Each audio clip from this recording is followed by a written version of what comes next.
Hey guys, this is Manit and this is my video for task 1.2D, and in this I'll be explaining how do we solve maximum flow problems.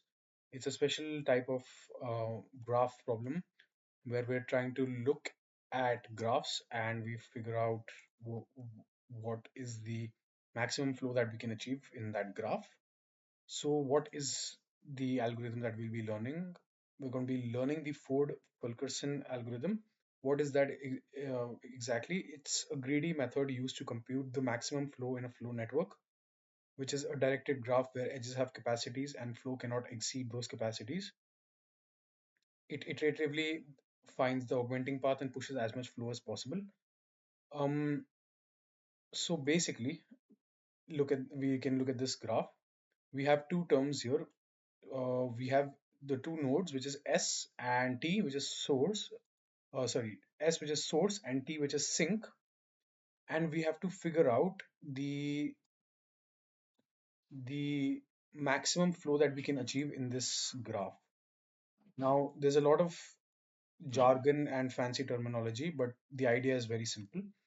If you can see the numbers over here, so 10 or 4 and 10 and 6 and 8, these numbers which are after the slash, this is basically the capacity. That means how many units of something can flow from S, node S to node A. It can be a maximum of 10, but right now we have a 0. That means we have nothing flowing from S to A. So if we, for example, if we erase this uh, and we put 8, that means 8 units of something. That something can be data or whatever the unit might be, whatever we're trying to, solve in the problem or in the graph problem. So 8 units out of 10 units are flowing through this path from node S to node A. So the first number, which is this one, is called the flow, and the second one is called the capacity. So this is the capacity. I'm not going to write it because it's difficult, but yeah, this is the flow, this number here, and this number here is the capacity. So I hope that clears a lot of the ideas. And now let's say, so now if we have to find the flow from S to T and we have to find the maximum flow, how do we do that? So we might, take one path and we might exhaust that path, and then we might take another path and exhaust it. And when we keep doing so, we might not actually achieve the maximum flow. We might not get the best possible outcome that we want. So that is where the Ford Fulkerson method comes in. It's a method that helps us figure out how to maximize the flow. And I'll be explaining that method now. And what does this augmenting path exactly mean? Augmenting means a usable path. So for example, if within this path, let's say we have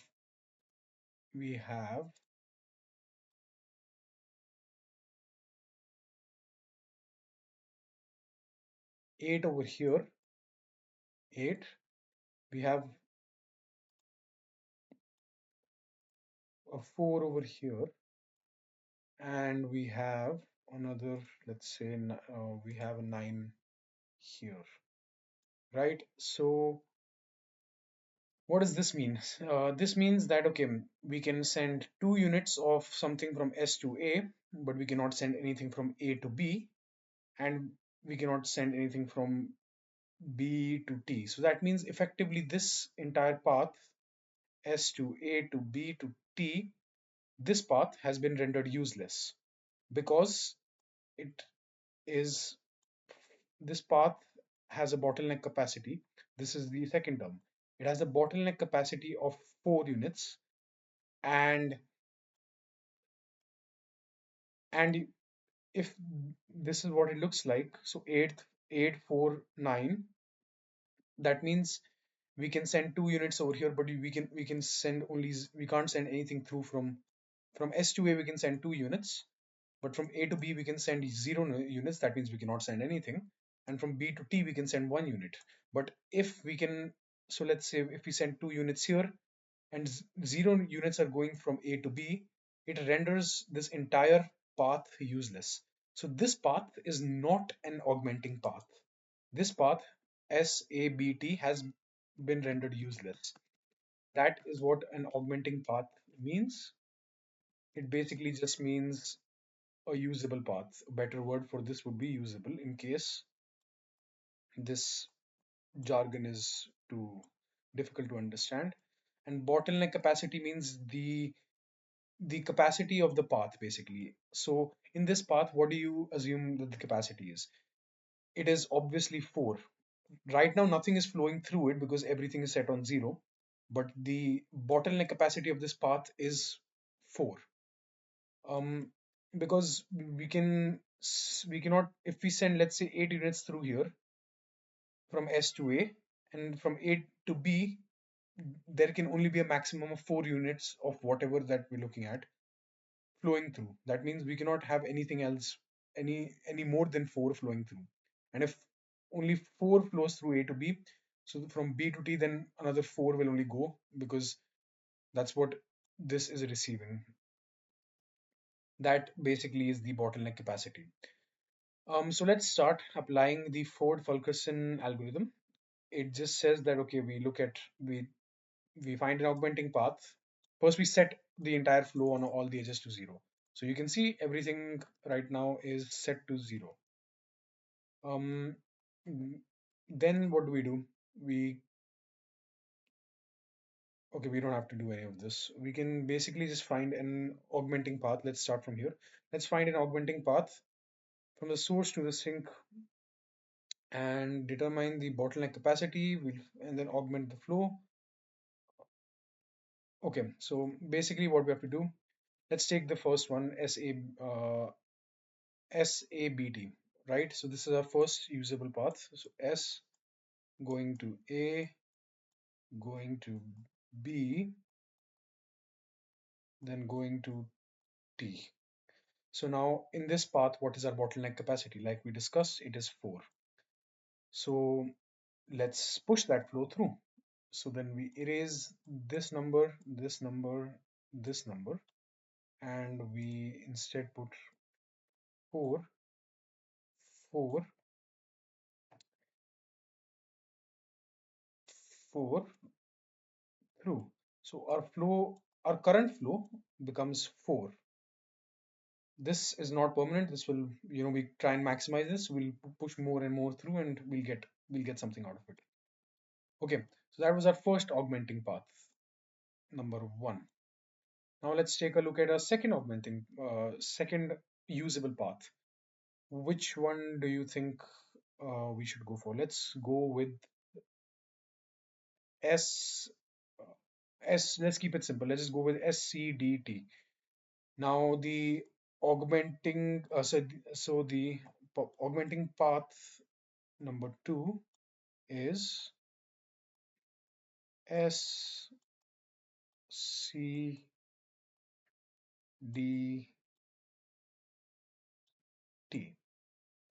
So now what is the bottleneck capacity?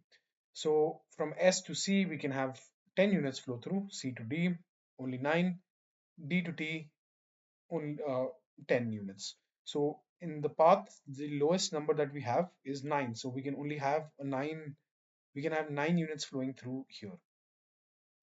So 9. So we're going to update this really quickly. So we change this, and we put it as 9, 9, and 9. Okay, so that has been updated. So our flow has changed from 4 to 4 plus 9 because we had 4 units flowing through this path, now 9 units going through this path.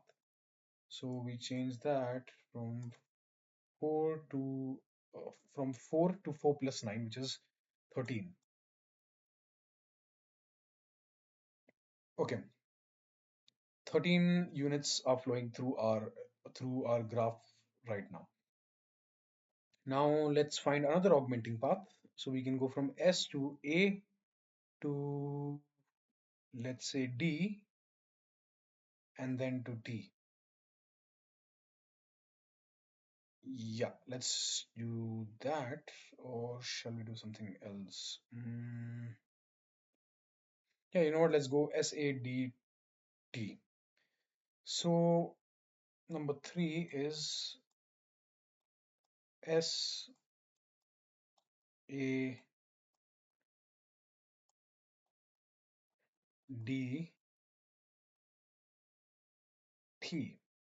So now let's have a look at what our capacities are. So right now we can push through only 6 units from S to A because 4 units have already gone through. From A to D we can only push through 8 units, and from D to T we can only push through 1 unit. So our bottleneck capacity is 1 unit because 9 has already gone through um, from this path D to T. Now only one more can go through. So we put this one as 1 and we update our values. So let's change this.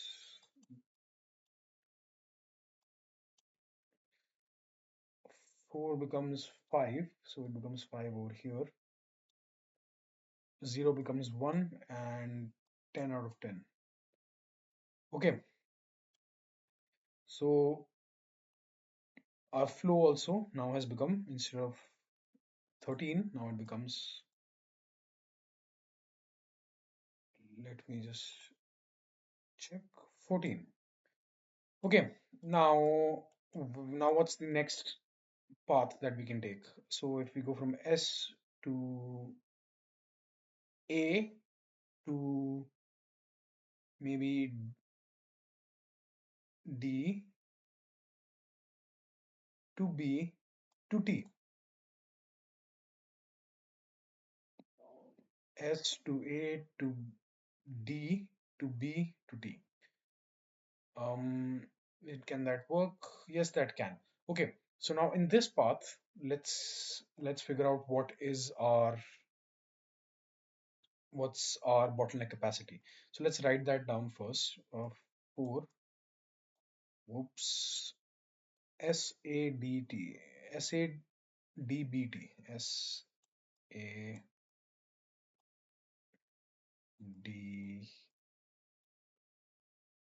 then B going into T.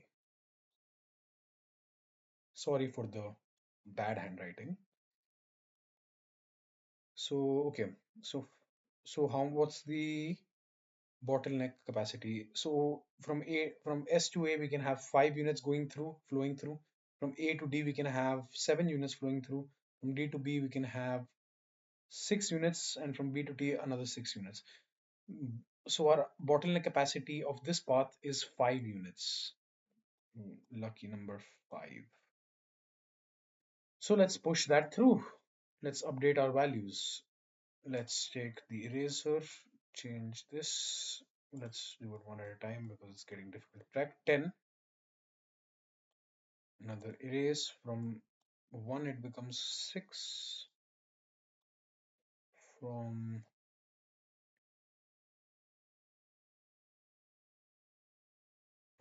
6 it becomes 5. And from 0 it becomes 5, sorry. From 4 it becomes 9.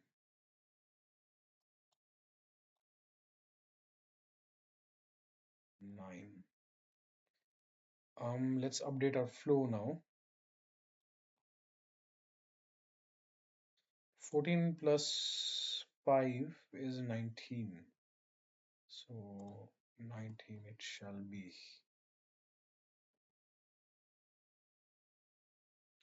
4 plus 9, 10. Yeah, that's 19. Okay, that is good. Um, Now let's see where else can we push through. So this path is closed. We can go from S to C. C to D. No, that won't work. Where can we go from them?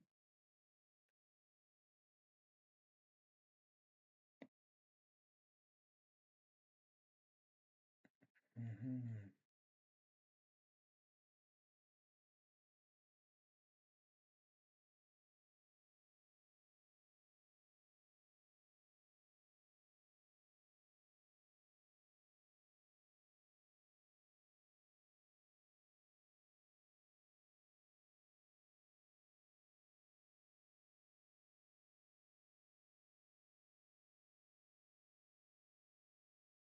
So we can't exactly go anywhere after this. So our final flow, it becomes 19.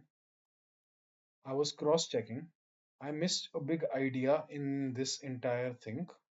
So for example, if let's take an example from this video which I saw. I'll be sharing this video as well, by the way.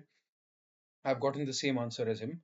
He took different paths, and in between,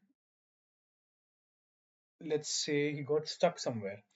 Let's say this maxed out and this maxed out um initially, for example.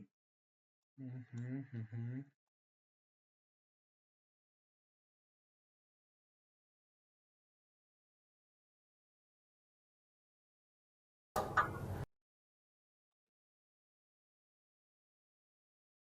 Yep, this is the one.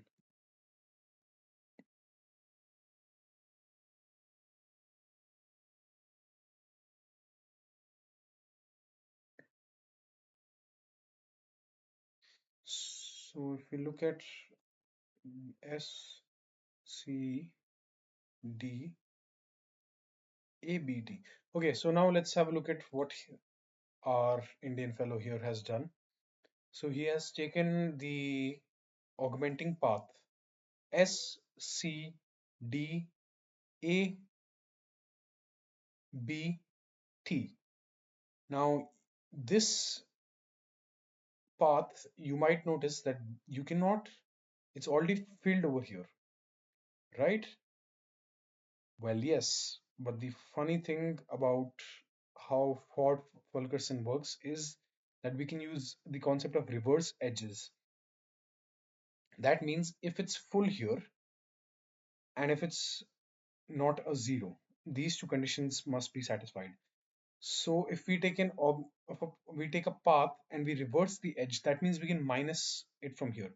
So for example, from S, C, D, A, B, T, what is what is the flow that we can take? So our bottleneck capacity, which is the how much can we flow through this path, right? So we can flow from S to C, 8 units, from C to D, 7 units, from D to A. We can reverse the flow of -8 units at maximum, because then it will become 0. From A to B, 4 units, B to T, 10 units. So the bottleneck capacity, as you can see, he will write it, update it over here, is 4, right? And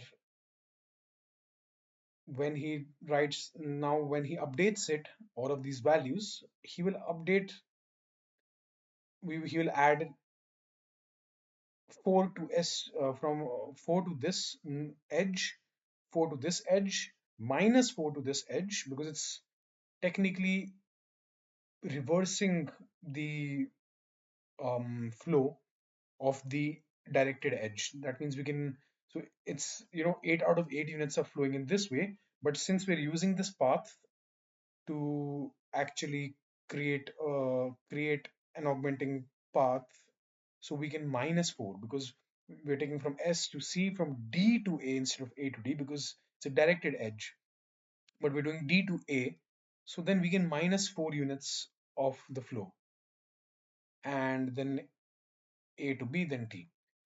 So if you see, he'll update these values. He'll add 4 here, add 4 here, he'll minus 4 here, he'll add 4 here, and then he'll add 4 here. And that is basically how we we basically look at graphs and work with maximum flow problems.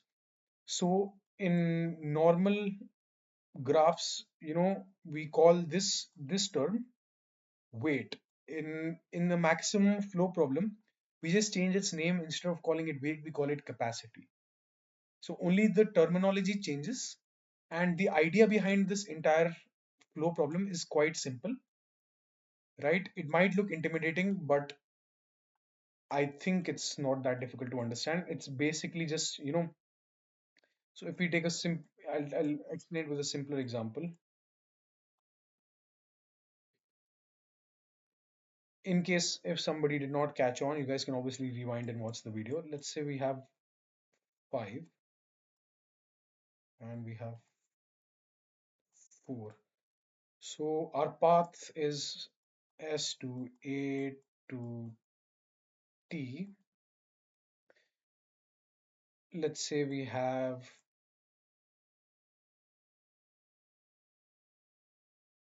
0 and 0. So that that means we can technically send 5 units of flow from here to here, and but only 4 units will actually make it through. But we aren't supposed to do that because of conservation principle. That means how much ever a node has in its inflow is the flow that goes out of it. So if we send 4 units to A, then A can at most send 4 units out. It's just a conservation principle. But this represents how much the flow is. This represents the capacity of that specific edge. That means how many units at maximum can be pushed through. So in this edge, we can push through maximum of 5 units. And in this edge, we can push through only 4 units. But in the entire path, we can only push through 4 units. And that is the bottleneck capacity.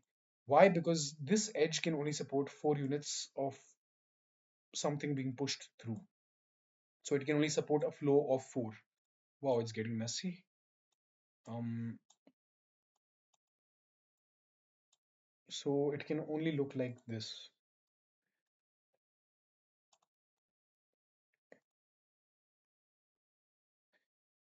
And that's basically it. If you understand this specific concept, understanding this Ford Fulkerson graph is not that difficult. And this idea of augmenting path and bottleneck capacity, if you understand these two concepts, you're basically good. And that's basically how the Fulkerson algorithm works. I'm gonna leave a link to this video because this is where I learned it from. Not only this, but this was quite helpful. So yeah, have a look and let me know what you guys think about this.